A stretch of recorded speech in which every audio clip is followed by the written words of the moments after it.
ಎಲ್ಲರಿಗೂ ನಮಸ್ತೆ. ನನ್ನ ಹೆಸರು ಸೌಮ್ಯ ಅಂತ.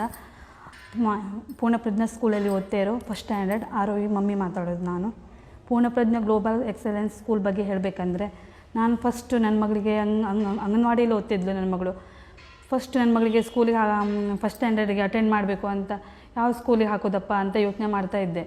ಆವಾಗ ಯೋಚನೆ ಮಾಡ್ತಾ ಇರಬೇಕಾದ್ರೆ ಎಲ್ಲರೂ ಹೇಳಿದ್ರು ಪೂರ್ಣಪ್ರಜ್ಞಾ ಗ್ಲೋಬಲ್ ಸ್ಕೂಲ್ಗೆ ಹಾಕಿ, ಅಲ್ಲಿ ಮೌಂಟೇನ್ ಸೇರಿ ಎಜುಕೇಷನ್ ಚೆನ್ನಾಗಿದೆ. ಅದಕ್ಕೋಸ್ಕರ ನಾನು ಒಂದು ಸಲ ಯೂಟ್ಯೂಬಲ್ಲಿ ಸರ್ಚ್ ಮಾಡಿ ನೋಡಿದೆ ಇದ್ರ ಬಗ್ಗೆ, ಪೂರ್ಣಪ್ರಜ್ಞಾ ಗ್ಲೋಬಲ್ ಸ್ಕೂಲ್ ಬಗ್ಗೆ ಹೇಗಿದೆ, ಸ್ಟಡಿಯೆಲ್ಲ ಹೇಗೆ ಕಲಿಸ್ತಾರೆ ಅಂತ. ನೋಡಿದ ತಕ್ಷಣ ನನಗೆ ಗೊತ್ತಾಯ್ತು, ಅಡಿಲ್ಲ ಚೆನ್ನಾಗಿ ಕಲಿಸ್ತಾ ಇದ್ದಾರೆ, ನಾನು ಈ ಸ್ಕೂಲ್ಗೆ ಹಾಕಬೇಕು, ನನ್ನ ಮಗಳಿಗೆ ಈ ಸ್ಕೂಲ್ಗೆ ಜಾಯಿನ್ ಮಾಡಬೇಕು ಅಂತ ಅಂದ್ಕೊಂಡೆ. ಬಂದು ಇಲ್ಲಿ ಜಾಯಿನ್ ಮಾಡಿದ ನಂತರ ನನ್ನ ಮಗಳು ಅಂಗನವಾಡಿಯಲ್ಲಿ ಏನೂ ಬರ್ತಾ ಇರಲಿಲ್ಲ ಅವಳಿಗೆ.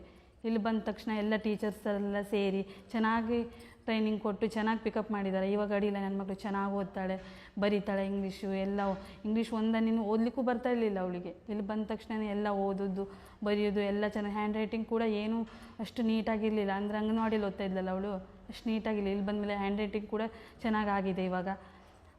ಅದೇ ತೇಜಸ್ವಿನಿ ಮೇಡಮ್ ಇದ್ದಾರಲ್ಲ, ಫಸ್ಟ್ ಸ್ಟ್ಯಾಂಡರ್ಡ್ ಕ್ಲಾಸ್ ಟೀಚರ್, ಅವ್ರ ಬಗ್ಗೆ ಹೇಳಬೇಕಂದ್ರೆ ಅವರು ತುಂಬ ಒಳ್ಳೆ ಟೀಚರ್ ಅಂತಲೇ ಹೇಳ್ಬೋದು. ಯಾಕಂದರೆ ಅವರು ನಾವು ಎನಿ ಟೈಮ್ ಏನೇ ಡೌಟ್ ಇದ್ರೂ ಕಾಲ್ ಮಾಡಿದಾಗ ಆ ಡೌಟನ್ನು ಕ್ಲಿಯರ್ ಮಾಡ್ತಾರೆ. ಮತ್ತು ಮಕ್ಕಳನ್ನು ಚೆನ್ನಾಗಿ ನೋಡ್ಕೊಂಡಿದ್ದಾರೆ. ಉಳಿದ ಟೀಚರ್ ಕೂಡ ಹಾಗೆ ಚೆನ್ನಾಗಿ ನೋಡ್ತಾರೆ. ಮತ್ತು ಇನ್ನೊಂದು, ಈ ಸ್ಕೂಲಿನ ಬಗ್ಗೆ ಹೇಳಬೇಕಂದ್ರೆ ಊಟದ ವ್ಯವಸ್ಥೆ. ನಾವೀಗ ಬೆಳಿಗ್ಗೆ 8 ಗಂಟೆಗೆ ವ್ಯಾನ್ ಬರುತ್ತೆ, 8 ಗಂಟೆಗೆ ನಾವು ಮಕ್ಕಳಿಗೆ ಊಟ ಕೊಟ್ಟು ಕಳಿಸಿದ್ರೆ ಅದು ಮಧ್ಯಾಹ್ನ 12:30 ಒಳಗೆ ಊಟ ತಂದು ಕೋಲ್ಡಾಗಿ ಹೋಗುತ್ತಲ್ಲ, ಅದನ್ನು ಊಟ ಮಾಡಲಿಕ್ಕೆ ಆಗೋದಿಲ್ಲ ಮಕ್ಕಳಿಗೆ. ಆದ್ದರಿಂದ ಅದೇ ಈ ಸ್ಕೂಲಲ್ಲಿ ಆ ಊಟದ ವ್ಯವಸ್ಥೆ ಇದೆ. 12:30 ನಂತರ ಇಲ್ಲೇ ಬಿಸಿ ಬಿಸಿಯಾಗಿ ಊಟ ಸಿಗುತ್ತೆ. ಅದರಿಂದ ತುಂಬ ಅನುಕೂಲ ಆಗಿದೆ ಮತ್ತು ಈ ಸ್ಕೂಲಿಂದ. ಮತ್ತು ಎಜುಕೇಷನ್ ಕೂಡ ತುಂಬ ಸೂಪರಾಗಿದೆ. ನನಗಂತೂ ತುಂಬ ಇಷ್ಟ ಆಯಿತು. ಇನ್ನೊಂದು ನನ್ನ ಮಗಳಿದ್ದಾಳೆ, ಅವಳನ್ನು ಕೂಡ ಇದೇ ಸ್ಕೂಲಿಗೆ ಹಾಕಬೇಕಂತ ನಾವು ನಮ್ಮ ಯಜಮಾನ್ರು ಕೂಡ ಮಾತಾಡ್ಕೊಂಡಿದ್ದೀವಿ.